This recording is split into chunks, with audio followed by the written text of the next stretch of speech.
नमस्कार, मैं हूं बीके सिंह और बीके लाइव टीच में स्वागत है।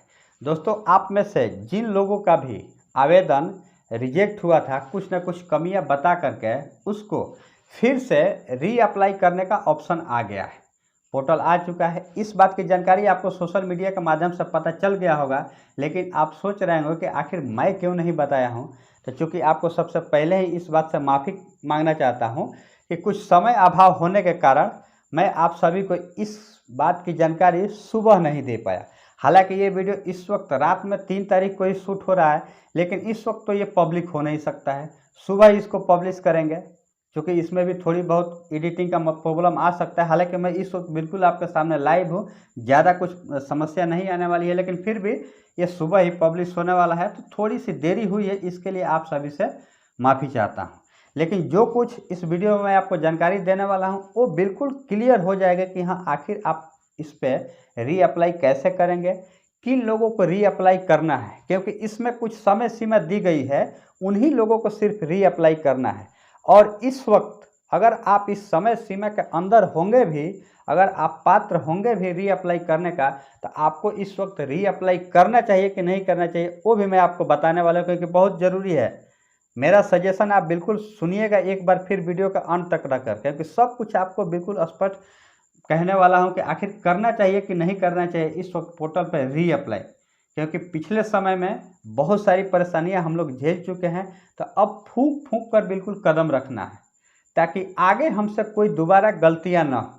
पहले समय में जो कुछ गलतियां हुई है उससे सबक सीखना है हमको, और आगे इस प्रकार की गलतियां ना हो, वो अब हमको ध्यान रखने वाला है। तो वीडियो में एंड तक बने रहिएगा। चैनल को सब्सक्राइब नहीं किया है तो चैनल को सब्सक्राइब जरूर कीजिए। बेल की घंटी को दबा के ऑल पर सेलेक्ट कीजिए, ताकि आने वाले जो भी वीडियो है उसका नोटिफिकेशन आपको सबसे पहले मिले। अगर आपने सब्सक्राइब कर लिया है तो आपको बहुत बहुत धन्यवाद। लेकिन आगे बढ़ने से पहले आपसे रिक्वेस्ट करता हूं कि वीडियो को लाइक जरूर कीजिएगा। आपका लाइक हमारे मेहनत और मोटिवेशन के लिए बहुत ही ज़रूरी है। तो अब पहले आपको ये तय करना है कि मेरे आवेदन में क्या कुछ कमियां पाई गई है।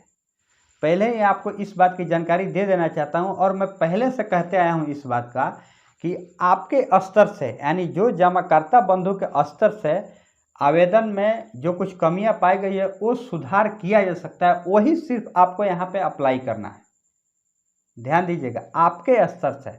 जैसे आपने कोई अमाउंट नंबर गलत डाल दिया हो, या फिर कोई टाइपिंग मिस्टेक हो गया हो, या फिर आपने बॉन्ड जो पूरा फॉर्म है स्कैन करके जो अपलोड किए हैं वो अगर साफ नहीं आया हो, इस प्रकार की, यानी जो आपके द्वारा कुछ भूल चूक हुई हो, या फिर आपने आवेदन करने में कुछ बॉन्ड को छोड़ दिए हो, आप फिर से दोबारा उस बॉन्ड को अपलोड करना चाहते हैं पोर्टल पे, तो ये सब काम यहाँ से हो सकता है।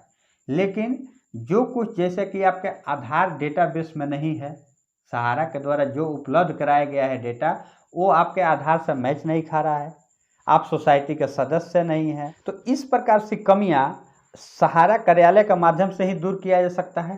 तो उसको भूल जाइए। आपके स्तर से जो कुछ कमियां को सुधार करके आवेदन हो सकता है, वही आपको पोर्टल पे आकर के आवेदन करना है। पोर्टल पे आप कैसे आएंगे, अभी ही मैं आपको बता देना चाहता हूँ कि डिस्क्रिप्शन में लिंक है। जैसे क्लिक करेंगे आप सीधा इस पोर्टल पे आ सकते हैं, आपको कहीं जाने की ज़रूरत नहीं है। सीधा पोर्टल पे आएंगे, यहाँ से कैसे आपको अपना आवेदन को फिर से रीअप्लाई करना है वो मैं आपको बता देना चाहता हूँ बारी बारी से, और क्या क्या इसमें कुछ शर्त दिया गया है सब कुछ आपके सामने रखने वाला हूँ। देखिए, सबसे प्रथम दृष्टिया 1 नंबर में आप इसको 3-4 इसको कुछ रूल्स दिए हैं, वो पहले आप इसको जान लीजिए। यह लॉगिन 1 नंबर, यह लॉगिन केवल कमियों वाले आवेदनों को दोबारा सबमिट करने के लिए है। यानी कि जैसे इस आप पोर्टल पर लॉगिन करके आए हैं, सहारा रीसबमिशन पोर्टल है, इस पर लॉगिन सिर्फ उन्हीं लोगों के लिए है जो जिनके आवेदनों में कुछ न कुछ कमियां पाई गई है, वो 1 नंबर कहता है। 2 नंबर, यदि आप पहली बार उपयोग करता हैं तो कृपया निम्नलिखित लिंक, ये जो लिंक दिया है, पर पंजीकरण करें और अपने दावा जमा करें। यानी यहाँ पे इस बात की भी सूचना दी गई है कि अगर आपने कभी भी आवेदन नहीं किया गया है, इसके पहले आवेदन नहीं किए हैं, तो कृपया इस लिंक के माध्यम से यहीं से आप सहारा रिफंड पोर्टल पे चले जाएंगे, और वहाँ से आप अपना पंजीकरण करके दावा प्रस्तुत कर सकते हैं। आपको दूसरी जगह जाने की ज़रूरत नहीं है, इसी पोर्टल से आपको यहाँ पे लिंक दिया हुआ है, सहारा रिफंड पोर्टल के। और अब आगे है 3 नंबर में, कृपया लॉगिन करने से पहले उपयोगकर्ता मैनुअल और अक्सर पूछे जाने वाले प्रश्नों को ध्यान से पढ़ें। यानी कह रहे हैं कि अगर आप जो उपयोग करता है मैनुअल और अक्सर पूछे जाने वाले प्रश्न जो है उसमें ध्यान से पढ़ लें आपकी जानकारी के लिए लॉगिन करने से पहले। अब पोर्टल शुरू में उन जमाकर्ताओं को अनुमति देगा जिन्होंने 18 जुलाई 2023 से 25 जुलाई 2023 तक आवेदन जमा किए हैं। इस बात के पहले जानकारी लीजिए। यानी अगर आपने अपना आवेदन 18 जुलाई 2023 से लेकर के 25 जुलाई 2023 के बीच में, यानी 18, 19, 20, 21, 22, 23, 24, एक हफ्ते का समय है। इस दौरान अगर आपने अपना आवेदन पोर्टल पे किया होगा तो ही आप यहाँ पे रीअप्लाई कर सकते हैं आप अपना भुगतान पाने के लिए। लेकिन 25 जुलाई के बाद जिनका आवेदन होगा वो अब अपना आवेदन अभी फिलहाल इस वक्त नहीं कर सकते हैं। इस पोर्टल पे कोई समय सीमा दी गई है। आज पता नहीं थोड़ा गला सूख रहा है, रात का समय है फिर भी गला सूख रहा है थोड़ा सा। अब आगे बढ़ते हैं। फिर अब आगे है, इसके बाद 3 नवंबर 2023 से पुनः सबमिशन पोर्टल में अन्य उपभोक्ताओं को अनुमति दी जाएगी। यानी 3 नवंबर से इस पोर्टल पे आप अपना दावा प्रस्तुत कर सकते हैं। जो कुछ भी आपके आवेदन में कमियां पाई गई है उसको सुधार करके। अब कैसे आवेदन करना है, यहाँ पे सिंपली दिया हुआ है। आवेदन संख्या आपको यहाँ दर्ज करना है, कैप्चा भरना है, OTP प्राप्त करना है, फिर आगे आपको ऑप्शन खुलेगा। लेकिन जो मैं आपको पहले बताया हूँ कि आपको अभी इस पे रीअप्लाई करना चाहिए कि नहीं करना चाहिए, सबसे बड़ा सवाल ये है।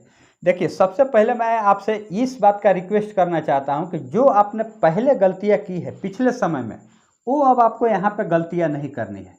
बिल्कुल फूंक फूंक के कदम रखना है। उसके लिए क्या करना होगा आपको, 2-1 दिन आप थोड़ा सा इंतज़ार कर लें, 2-3 दिन इंतज़ार करें। पोर्टल नया आया है, इसमें भी हो सकता है कि कुछ ना कुछ आपको एरर दिख सकता है, लेकिन उससे पहले आपको आखिर किस प्रकार से आवेदन को कमियों को सुधार करके आवेदन करना है, इस बात की कोई भी जानकारी यहाँ पे नहीं दी गई है। जैसे आपको सिंपली मान लीजिए कि आपका नेम में ही कुछ मिस्टेक है, तो आप उसको कौन सा एविडेंस आप यहाँ सबमिट करेंगे, इस बात की कोई भी जानकारी इस पोर्टल पे नहीं दिया गया है।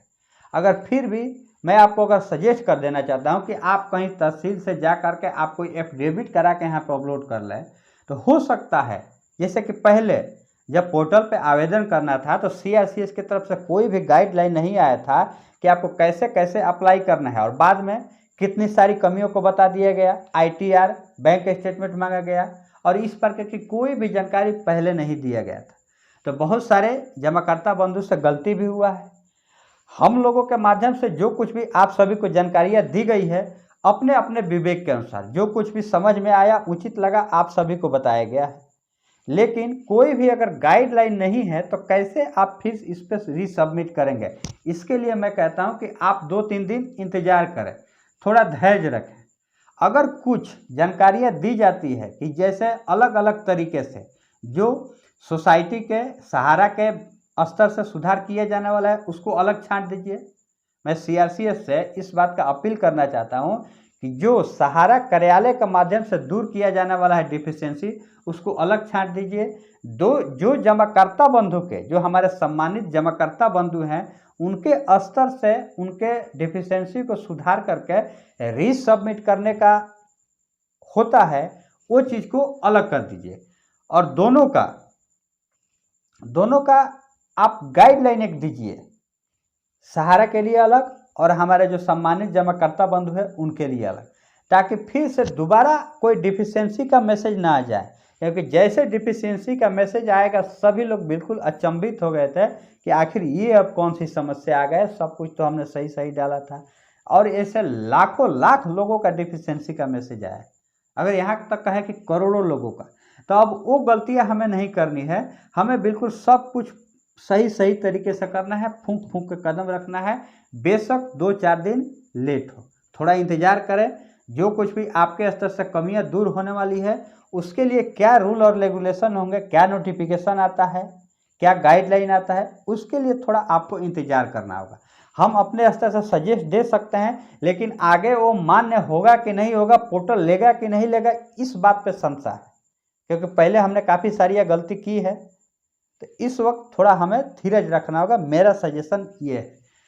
अब सवाल है कि ये जो पोर्टल है इसकी जानकारी तो हो गई, अब आगे कैसे हमको अपना पूर्ण भुगतान मिलेगा, सबसे बड़ा सवाल ये है। तो इस वीडियो में मैं आप सभी को सिर्फ और सिर्फ पोर्टल पे रीअप्लाई कैसे करना है, किन किन लोगों की पात्रताएं होगी इसमें आवेदन करने के लिए दोबारा, उसके बारे में मैं आपको बताया हूँ।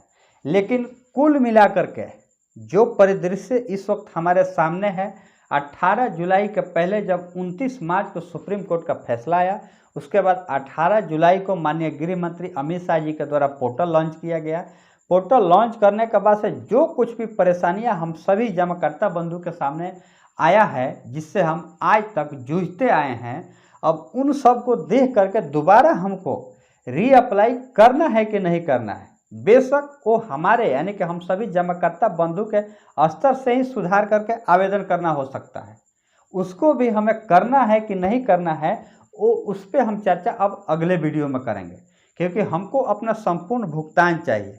पोर्टल के माध्यम से 10,000 रुपये की पहली राशि जरूर मिल रही है, आगे मिलेगी नहीं मिलेगी, रीअप्लाई करना है नहीं करना है, क्या कुछ संशय बनी रहेगी आगे, क्या कुछ समस्या आने वाली है, इन सब के बारे में हम अगले वीडियो में चर्चा करेंगे। वीडियो लंबा हो जाएगा, इसीलिए अगले वीडियो में फिर से हम मिलेंगे। तब तक के लिए जय हिंद।